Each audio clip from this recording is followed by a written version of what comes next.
tentang kebijakan-kebijakan Presiden Megawati. Di antaranya yaitu 1. Apa yang terjadi di masa kepresidenan Megawati?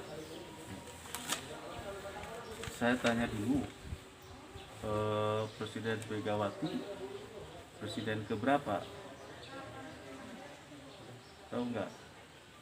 Pertama Insinyur Soekarno, kedua Jenderal Soeharto, ketiga Profesor Habibie, B.J. Habibie, keempat Gus Dur, kelima Megawati presiden kelima dan presiden perempuan pertama di Indonesia. Ya.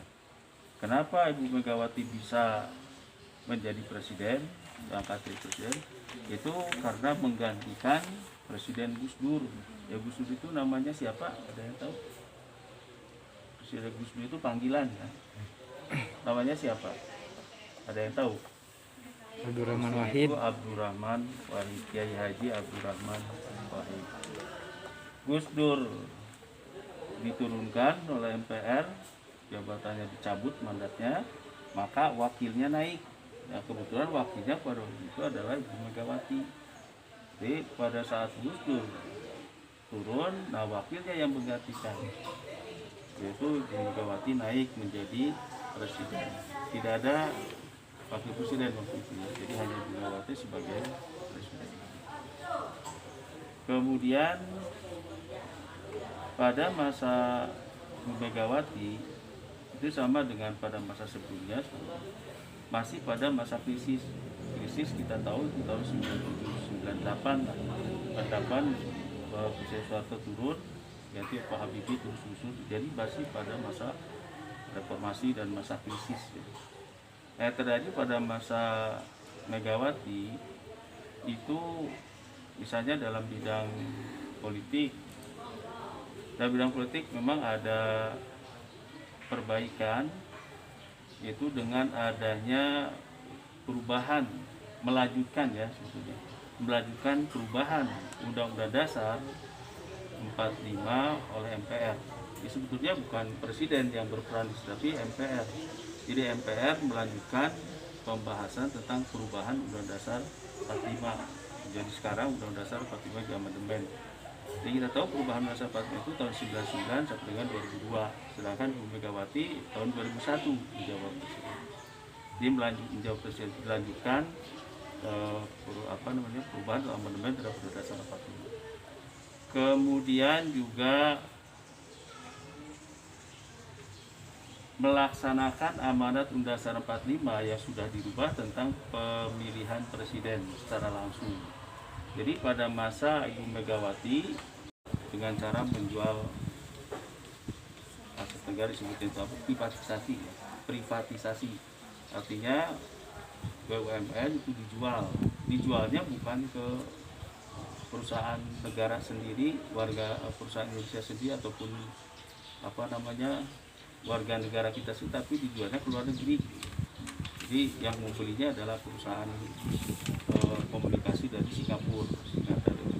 Jadi ke luar negeri, jadi jualnya keluar. Kalau dijualnya ke perusahaan Indonesia sendiri sebenarnya tidak terlalu jadi masalah, karena itu tetap ada di lingkungan kita. Tapi kalau sudah keluar negeri, nah ini yang merugikan. Satu, asetnya nanti atau bisa ya jelas milik mereka, kemudian keuntungan juga mungkin masuknya ke sana. Tapi kalau di Indonesia kan sendirinya buat kita sendiri, rakyat kita sendiri dalam ekonomi. Kemudian yang berikutnya juga dikatakan kita mencoba untuk lepas dari IMF.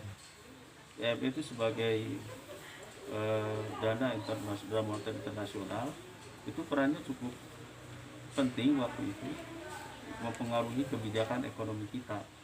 Jadi IMF itu meminta kalau ingin meningkatkan ekonomi, pertumbuhan ekonomi kita, aset-aset negara itu harus dijual, seperti itu. Nah, itu kan yang terjadi seperti itu, kita menjadi rugi. Tapi akhirnya Bu Megawati bisa istilahnya lepas dari IMF, jadi tidak lagi tergantung pada IMF. Jadi kita mencoba untuk ya istilahnya itu berdikari ya berdiri di atas kaki sendiri. Kalau Pak Soekarno itu berdiri di atas kaki sendiri atau berdikari. Jadi dengan bukti tadi ekspor meningkat banyak ya, ekspor sudah meningkat, kemudian inflasi turun, pertumbuhan ekonomi juga meningkat, kemudian income per kapita juga naik. Kebijakannya itu ya, artinya diantaranya tadi lepas dari IMF, kemudian menjual ke aset negara yang diharapkan bisa menutupi defisit anggaran kita. Sementara Ya, Pak. ya, Ya. sudah. Terima kasih waktunya, Pak. Ya, sudah. Kalau memang udah, nanti kalau ada kekurangan atau kesalahan itu dari kekurangan saya dan kesalahan saya sendiri bisa dikonfirmasi lebih jauh. Kalau ada hal yang perlu dibicarakan bisa di luar. Sekian dari kelompok saya. Kurang lebihnya mohon maaf. Wassalamualaikum warahmatullahi wabarakatuh. Presiden itu diangkat langsung oleh rakyat, bukan oleh MPR, ya, langsung oleh rakyat, dan baru bisa dilaksanakan tahun 2004 seiring dengan berakhirnya jabatan Megawati. Bahkan dikatakan katanya terjadinya perbaikan dalam demokrasi. Kenapa? Sebab sebetulnya upaya ini sudah di tahun 1999 sudah mulai ya, dengan adanya berbagai macam atau banyaknya partai politik yang berdiri ya bisa ikut pemilu. Nah di zaman Megawati itu dilanjutkan sehingga dikatakan zaman Megawati itu terjadi perbaikan dalam bidang demokrasi, kebebasan untuk berkumpul, berorganisasi, mengeluarkan pendapat, dan mendirikan atau menamakan kabinetnya kabinet gotong royong. Jadi kabinet ini sebetulnya tiap presiden juga ada ya kabinet. Cuma di zaman Megawati dikatakan kabinet gotong royong. Kenapa? Sebab pada waktu itu semua partai politik peserta pemilu, terutama yang ada wakilnya di MPR, itu menjadi bagian dari pemerintahan. Jadi pemerintahan menjadi kabinet nasional. Artinya partai-partai politik yang ikut dalam pemilu itu ikut dalam pemerintahan. Kemudian di bidang ekonomi juga berhasil menekan inflasi, menurunkan yang miskin, ya, rakyat miskin presentasinya turun. Kemudian juga adanya peningkatan income per kapita penduduk Indonesia. Jadi ada perbaikan juga dalam bidang ekonomi. Tapi ada juga kekurangannya, yaitu pada zaman Megawati itu banyak aset negara yang dijual, aset negara yang dijual. Contohnya Indosat. Itu aset negara yang penting. Kita punya sarana komunikasi, sarana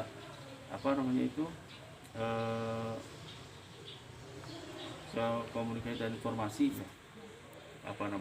Satelit ya, itu Indosat. Kalau sekarang kan Telkomsel ya. Nah Indosat itu dulu ada Indosat, ada Telkomsel. Nah Indosat kan dijual pada Megawati. Kemudian kapal tanker minyak juga dijual gitu. Nah itu yang menyebabkan Ibu Megawati dikatakan program pemerintahannya terjadi kontroversi itu di situ. Jadi ada kebaikannya, ada kekurangannya. Aset negara dijual untuk apa? Itu untuk tadi menstabilkan ekonomi. Di hutang kita kan masih banyak, untuk bayar hutang untuk apa? Jadi diharapkan itu bisa teratasi dengan menjual aset. Begitu beberapa juga. Udah apa lagi? Bagaimana kebijakan ekonomi pada masa Presiden Megawati? Ya itu tadi ya. Jadi mencoba untuk menekan inflasi, meningkatkan income per kapita dengan cara menjual aset negara, disebutnya itu privatisasi. Artinya BUMN itu dijualnya bukan ke perusahaan negara sendiri, perusahaan Indonesia sendiri ataupun warga negara kita sendiri, tapi dijualnya ke luar negeri. Jadi yang membelinya adalah perusahaan komunikasi dari Singapura. Jadi jadi ke luar negeri, jadi jualnya keluar. Kalau dijualnya ke perusahaan Indonesia sendiri sebenarnya tidak terlalu jadi masalah, karena itu tetap ada di lingkungan kita. Tapi kalau sudah keluar negeri, nah ini yang merugikan. Satu asetnya nanti atau bisa ya jelas milik mereka, kemudian keuntungan juga mungkin masuknya ke sana. Tapi kalau di Indonesia kan sendirinya buat kita sendiri, rakyat kita sendiri dalam ekonomi. Kemudian yang berikutnya juga dikatakan kita mencoba untuk lepas dari IMF.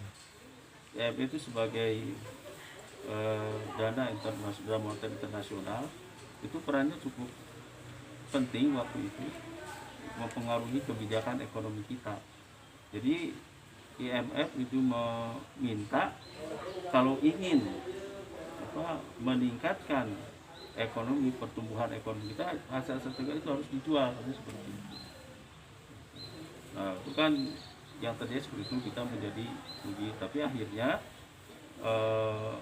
Bu Megawati bisa istilahnya lepas dari IMF, jadi tidak lagi tergantung pada IMF. Jadi kita mencoba untuk ya istilahnya itu berdikari, ya berdiri di atas kaki sendiri. Kalau disebut Pak Soekarno itu berdiri di atas kaki sendiri atau berdikari. Jadi dengan bukti tadi ekspor meningkat banyak, ya ekspor sudah meningkat, kemudian inflasi turun, pertumbuhan ekonomi juga meningkat, kemudian income per kapita juga naik. Kebijakannya itu ya, artinya diantaranya tadi lepas dari IMF, kemudian menjual aset negara yang diharapkan bisa menutupi defisit anggaran kita. Sementara Udah, Pak. ya, sudah. Kasih waktunya, Pak. Ya, sudah. Kalau memang udah, nanti kalau ada kekurangan atau kesalahan itu dari kekurangan saya dan saya sendiri, bisa dikonfirmasi lebih jauh. Kalau ada hal yang perlu dibicarakan bisa di luar. Sekian dari kelompok saya. Kurang lebihnya mohon maaf. Wassalamualaikum warahmatullahi wabarakatuh. Jadi, menurut narasumber bahwa kebijakan Presiden Megawati yaitu pernah mengalami kegagalan dan keberhasilan. Di antaranya yaitu keberhasilannya mendirikan lembaga pemberantas korupsi KPK pada tahun 2003, dan kegagalannya adalah menjual aset atau satelit negara yaitu Indosat untuk menutupi hutang negara dan menjualnya kepada negara Singapura. Jadi guys, ini kesimpulannya itu